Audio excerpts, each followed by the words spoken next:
I was already like, starting to look for companies, and I was like, I'm going to be a company dancer. Everything's going to be great. And like, this is what I want to do. Like I wasn't so worried about how I was going to get there, but I was going to get there somehow.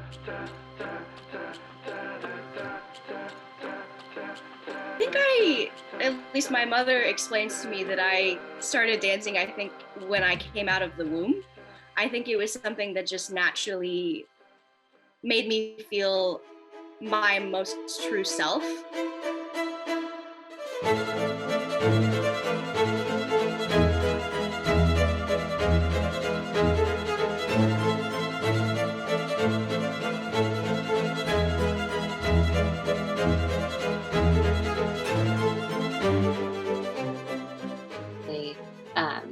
The Sleeping Beauty production at the Kennedy Center with Mariinsky Ballet, with my studio that I was with, and myself and a few other of my friends were picked, and it was just so much fun. And we got to dance with the professionals, the Russian professionals, and it was just so surreal. And I remember sitting backstage, and one of the professional dancers, she was warming up backstage, and she put down like a yoga mat. And she was like, here, sit down with me. And like this huge Russian accent. And like, I just loved that. I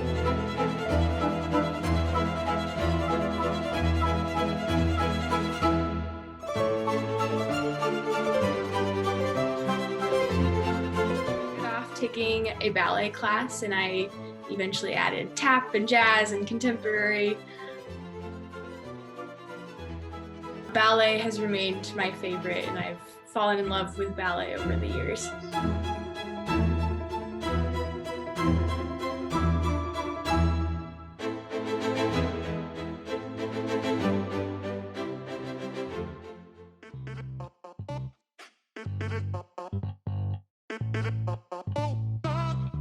It's like really like enlightening for me.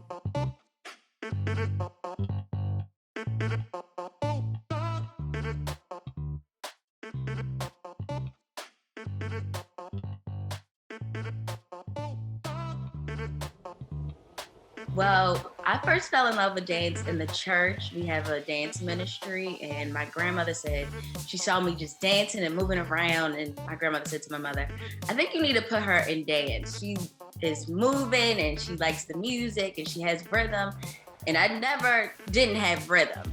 I was always in the back of the car moving my legs, and my grandmother said, I think there's something wrong with this child. She can't stand still, so they put me in dance.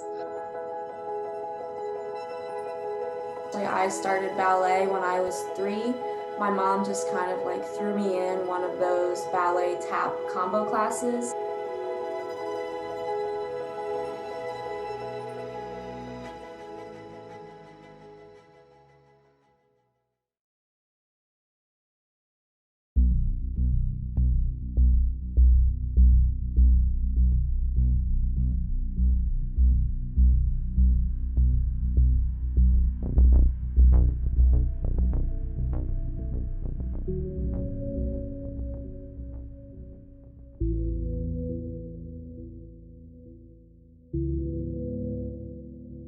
When everything shut down, it was a little bit scary because I'd heard about it, but I never imagined that, our lives would be impacted the way it was. It was very jarring. I don't know. It's very just so surreal.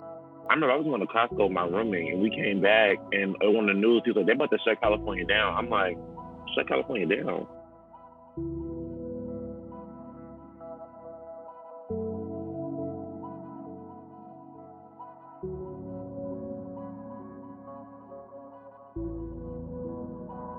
Get in the lift, and it's an Asian person. So I was so nervous. I didn't know if I was gonna get the virus then. And I said, Ma, I don't know what to do. It's like, just stay calm. You know how to take care of yourself and everything. Then fast forward a couple weeks later, COVID happened in Maryland. 2 people in Montgomery County had COVID. And we're still going to work. I said, I don't feel comfortable. Like, I don't know what this is, where it comes from, how do you get it? So I was just nervous. I was a nervous wreck. My biggest fear as kind of someone who just entered the professional field is that obviously there are not really a lot of job openings right now. And as someone who was hoping to like hop right in and get a job right after college, I'm a little worried that because there aren't a lot of jobs right now, and there are a lot of people, a lot of artists that have potentially lost their jobs due to COVID, that companies and cruise lines and all those sorts of things, they're going to hire from that pool of people who are already established pre-COVID.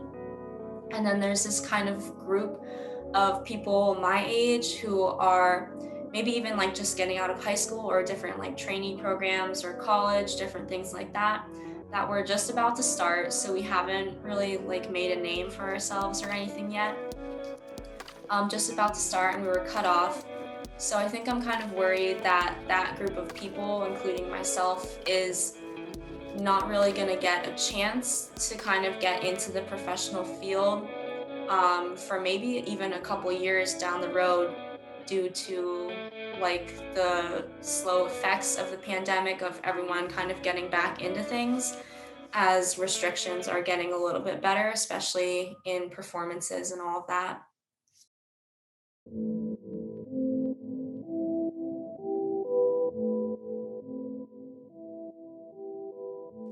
I used dance to help when there wasn't a studio. If I was feeling low, like I could always go do bar or go improv in the corner somewhere.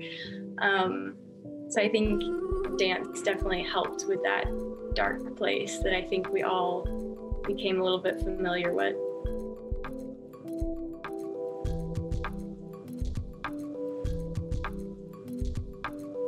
Like, how are we supposed to do partnering without people? And we ended up partnering with like the couch or the wall or like a random trash can.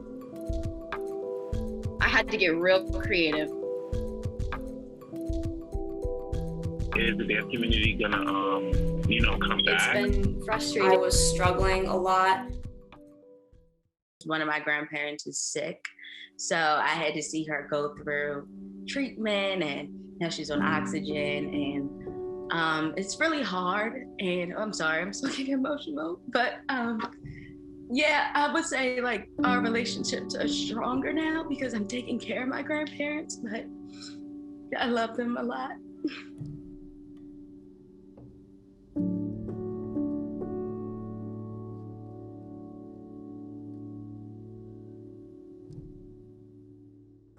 For COVID, however, I did lose 2 family members too. I lost a cousin and a distant uncle to COVID, which was really sad.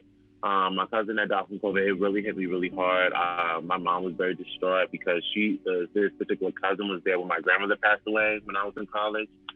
So it was just like a full circle, you know what I mean? Like how this cousin was there for us, and now we have to be there for her family. And I just saw this cousin in July.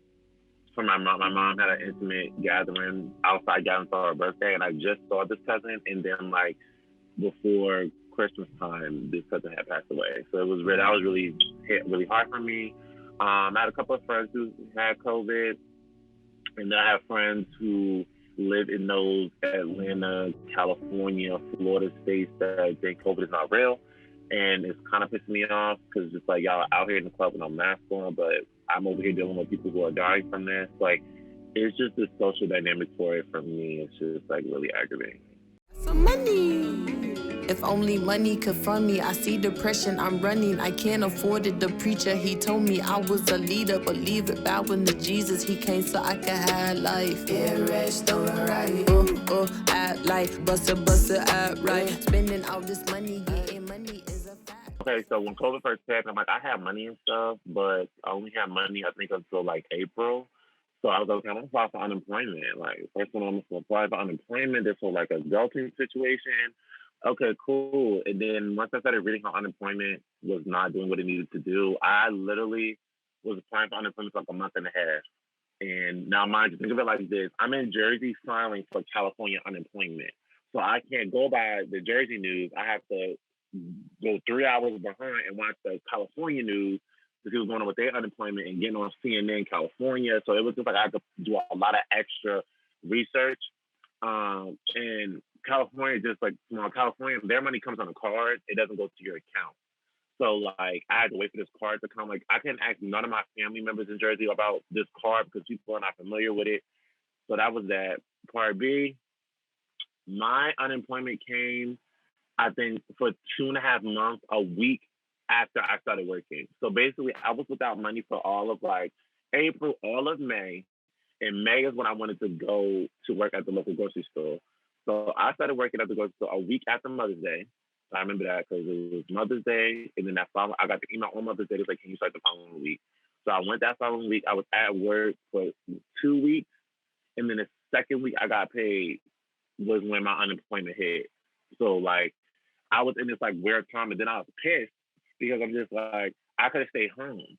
Like I wasn't focused on going to work. I'm like, if I can collect unemployment, I'm chilling. Like, so that's how I felt, and I was really just like aggravated because once again, how do we live in a country when you just want to tell me that I'm supposed to just not have money, but continue to have bills to pay? This is before all the STEMI stuff was going on. So I was just like, how are you gonna tell me that I'm supposed to be okay with not having money when there's people that work for this organization to give me my money? Like, I don't understand it. This is the country that we live in. These are the things that frustrate me about America. It must be in my veins, something you can't tame, 'cause I break the chains. Can't control me. I got the power. I got the keys. 'Cause I break the chains. They try to hold me. I'ma push back. Just wait and you'll see.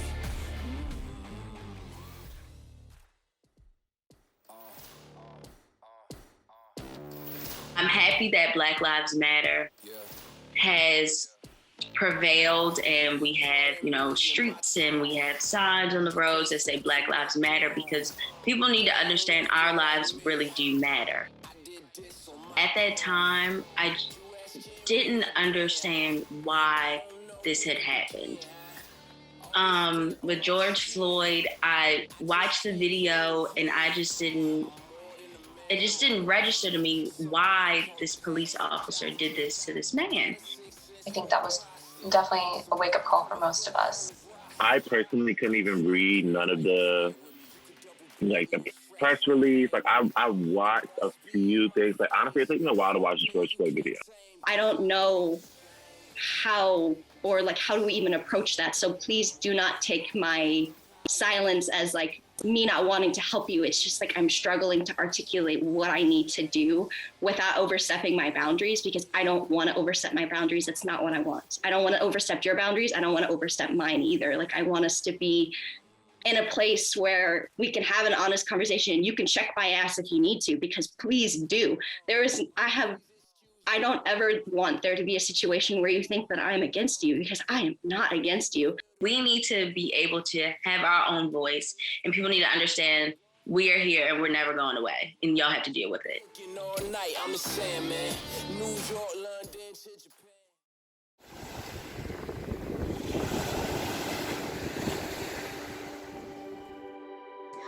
And I am a religious person, and I think that has helped me kind of stabilize myself through a lot of these changes. So I do believe that God has a plan.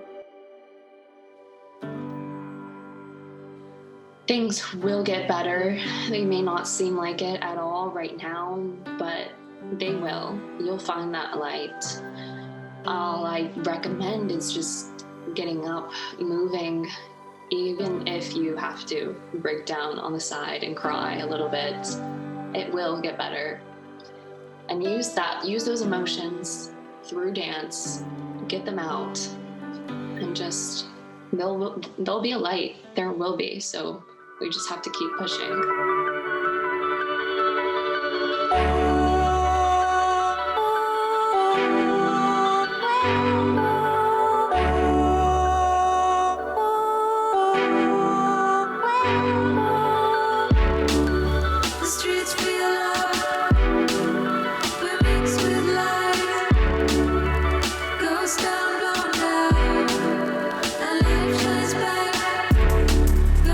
Such a blast on a train.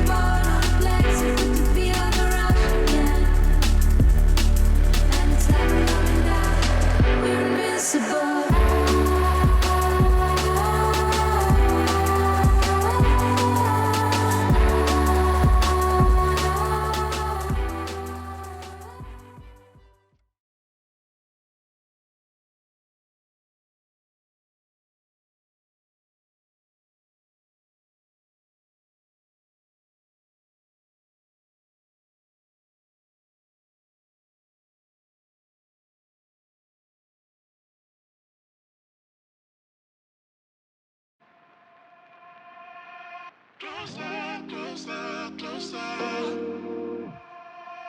Closure, closure from the last one.